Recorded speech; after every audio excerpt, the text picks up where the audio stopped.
자, 어제도 잠깐 말씀을 드렸던 내용이지만 지금 유니스왑에 대한 흐름들, 자, 어떻게 보면 진짜 딱 이더리움에 대한 흐름들의 영향을 되게 많이 받는다라는 것을 우리가 어느 정도는 알 수가 있죠. 그래서 최근에 이제 나스닥이 한 차례 떨어지게 되면서 쭉 떨어지게 되면서 이제 마찬가지로 유니스왑도 떨어지게 되었었고, 그리고 나스닥이 이제 다시 한 번 더 반등을 보이고 있다 보니까 지금 이더리움 같은 경우도 좀 더 낙폭을 줄여가면서 반등을 조금 보여주고 있습니다. 지금 이 흐름들을 보시면, 자, 보시면 어떤가요? 자, 이거는 유니스왑이고요. 자, 이거는 이더리움이에요. 시장에 대한 영향이 상당히 강하다라는 것을 우리가 알 수가 있죠. 근데 어쨌든 개별적인 알트코인이고 현 시점에서 자금들이 또 많이 유입이 되던 코인이다 보니까 오늘 그래도 밑꼬리 달고 다시 한 번 더 회복해주는, 자, 이런 흐름들이 나온다라는 것을 알 수가 있습니다. 그리고 지금 어쨌든 현 시점에서 박스권을 돌파하면서 갑자기 이슈가 나와가지고 거래량이 폭발하면서 급등하지 않는 이상은 현 시점에서 지금 들고 계신 분들 같은 경우에는 이제 좀 더 여유를 갖고 보시는 게 좋다라고 말씀을 드렸었잖아요.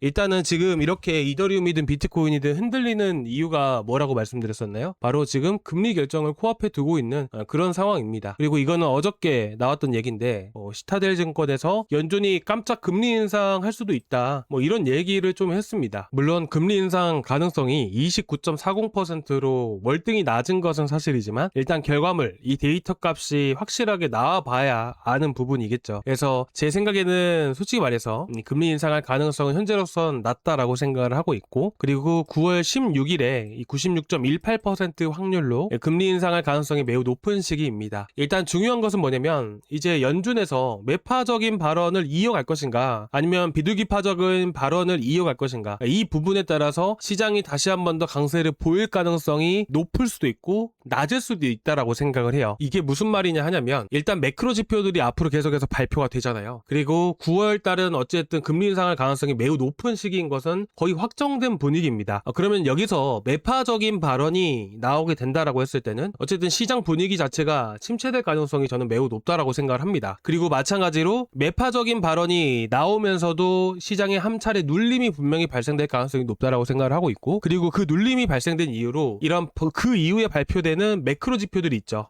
뭐 고용 지표라든지 물가 지표라든지 이런 지표들이 발표가 되면서 이제 매파적인 발언이 나오게 되면 결국에는 침체될 상황들이 만들어질 수밖에 없잖아요. 그렇죠? 완전히 뭐 시장이 급락을 한다라든지 그런 얘기는 아니고요. 어쨌든 시장에 긍정적으로 영향을 미칠 리는 없을 거라고 저는 생각을 해요. 그래서 한 차례 이탈할 가능성도 열어두고 보되, 중요한 거는 뭐냐면 9월 달에 금리 인상이 확정된 분위기지만 이 매파적인 발언을 잠재울 수 있는 것은 뭐냐면 반대로 물가가 안정된다라든지 고용이 안정되어 가고 있다라든지, 그러니까 이런 지표들에 대한 발표가 나왔을 때는 다시 한 번 더 상승하는 이런 흐름들이 계속 반복되지 않을까라는 생각이 듭니다. 그래서 지금 이제 금리 이제 결정 이후에 이 매파적인 발언이 나올 확률이 높은 상황에서 한 번 더 시장이 이제 어떻게 보면 매파적인 발언이 나온다는 것은 시장이 올라갈 일은 없잖아요. 그렇기 때문에 이런 하락세, 그러니까 매수세가 강력하게 붙진 않고, 그러니까 일부 차익 매물들이 분명히 나올 수 있기 때문에 조정이 또 나와줄 수 있는 부분이지만, 결국에는 앞으로 발표하게 될 물가 데이터라든지 고용 데이터가 긍정적으로 나오게 된다라고 했을 때는 또 그런 매크로 지표에 의해서 다시 한 번 더 상승하는 이런 흐름들이 만들어질 거라고 생각을 합니다. 그래서 당분간은 계속해서 박스권 흐름들이 만들어진다, 이렇게 여러분들이 보시면 좋으실 것 같아요. 자, 그러면 여기서 유니스왑은 어떤 흐름들을 보일 수가 있을까요? 자, 오늘 유니스왑이 정말 강세를 보이고 있는 흐름을 보여주고 있네요. 일단 개별적인 아직까지 뭐 호재가 나오거나 그런 건 따로 없습니다. 근데 만약에 이제 이더리움에 대한 흐름들을 어쨌든 따라가는 것은 맞잖아요. 그래서 솔직히 말해서 저는 어떻게 생각하냐면, 지금 당장에서 돌파를 했을 때, 자, 여기에 이 초록 색깔 선은 어떤 선이냐면, 자, 보시면 여섯 번째죠. 241선입니다. 중기 이평선 라인들이에요. 그래서 사실 보통 이제 세력들 입장에서 보통 페이크를 많이 줍니다. 앞에서도 보시게 되시면 박스권 돌파한 척 하면서 윗꼬리 달고 쭉 떨어져 버리죠. 이런 페이크를 많이 줘요. 사실은 저는 지금 상황에서 돌파를 했을 때 어느 하나 호재가 아직까지 나온 건 없다 보니까 한 차례 올렸다가 빼는 흐름들이 나와주지 않을까라는 생각이 들어요. 그래서 단기적으로 대응을 하실 분들 같은 경우에는 한 5천 5,900원 라인들, 5,900원에서 6,000원 요 사이들 있잖아요. 이 구간에서 대응을 하시는 걸 권유해드리고 싶고요. 뭐 중장기적으로 보시는 분들 같은 경우에는 제가 어제도 잠깐 말씀드렸지만 글램스테르담 이슈가 있다라고 말씀을 드렸었죠. 이 글램스테르담 업그레이드가 있는 겁니다. 이 재단 측에서는 이제 8월 말 정도라고 이렇게 예상을 하고 준비를 하고 있는데 테스트도 현재 진행 중에 있습니다. 그러니까 정식적으로 8월 말일에 정말 출시가 된다라고 했을 때는 이더리움이 한 차례 급등할 가능성이 매우 높다고 보는 거거든요. 그래서 지금 뭐 예전에 여러분들도 아시겠지만 이더리움 이제 보시게 되시면 팩트라 업그레이드라든지 이런 것들이 이제 2025년도에 많이 있었었죠. 그래서 2025년도 4월 달에도 보게 되면 이때는 뭐 관세 이슈가 해소가 되면서 급등이 나왔던 거고, 그 전 같은 경우에는 4월 22일 날 이때가 이렇게 업그레이드 때문에 급등했었던 시기예요. 보게 되면 바닥에서부터 해서 대략 한 20% 정도 이렇게 급등을 좀 보여줬었거든요.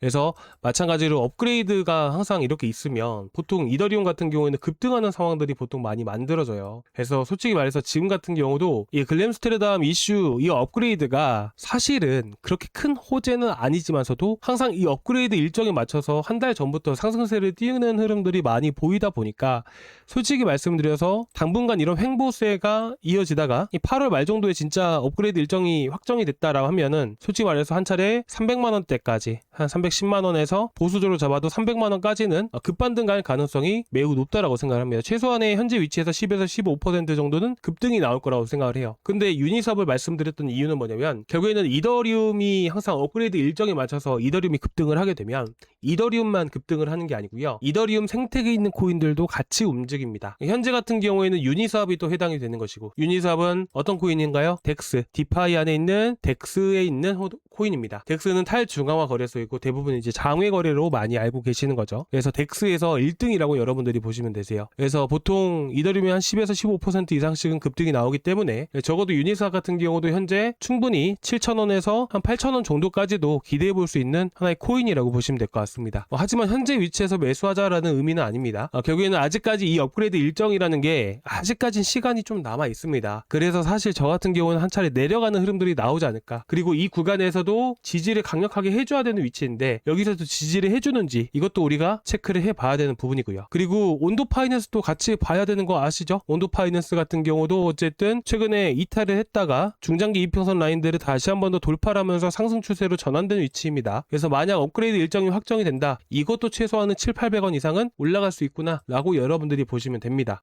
자, 그리고 이제 한 차례 이렇게 박스권을 돌파했을 때는 큰 급등이 나올 수 있다라고 했잖아요.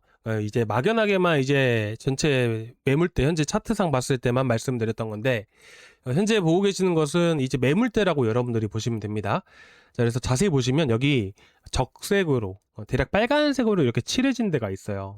여기 이제 글씨가 잘 안 보이실 건데 제가 말씀을 드리면 이 구간에만 현재 공급량, 물량, 서플라이라고 되어 있는데 여기에 대략 2,800만 개 정도의 물량이 걸려 있습니다. 자, 어떻게 보면 이 구간은 진짜 강한 저항 구간에 해당이 되는 거예요. 그 밑으로는 거의 물량이 거의 없는 상태거든요. 그 밑으로 보게 된다면 대략 한 2,000만 개 정도의 물량이 걸려 있는 구간이 또 있어요. 이 자리부터 한번 체크를 해볼게요. 여기 자리가 대략적으로 봤을 때 보게 되면 자, 1월 25일날 가격대 한 4.64달러. 이거는 제가 원화로 제가 다 말씀을 드릴 겁니다. 자, 1월 25일날 가격대랑 자, 그리고 보시게 되시면 1월 15일날, 1월 15일이랑 1월 25일날 이 가격대만 체크를 해볼게요. 자, 보게 되면 1월 15일날 가격대는 자, 보게 되면 딱 여기네요. 7,800원대. 이 구간에 한 2,300만 개. 좀 더 정확하게 말씀을 드리면 보시면 2,800만 개네. 2,800만 개. 아시겠죠? 그리고 2,000만 개, 2,300만 개 정도의 물량. 보게 되면 여기는 2,000만 개. 2,000만 개 있는 물량이 보게 되면 자, 1월 15일, 1월 25일 정도였으니까 대략 한 보게 되면 6,800원, 6,900원 정도 돼요. 그래서 지금 여러분들이 목표가로 딱 설정을 해두세요. 6,900원, 7,000원짜리 그리고 7,800원짜리들. 자, 아까 저항 구간 매물대 보셨죠? 근데 최근에 2월 달에 떨어졌다가 강하게 반등 보여줬을 때 딱 여기서 걸리네요. 어떻게 보면 여기 구간이 강한 저항 구간인 거예요. 2,000만 개 정도의 물량이 걸려 있었던 거니까 정확하게 2,050만 개, 위쪽으로는 2,800만 개 물량입니다. 그래서 여러분들이 보실 때 딱 6,900원, 그리고 7,700원에서 7,800원. 딱 요 정도로 보시면 될 것 같습니다. 아시겠죠?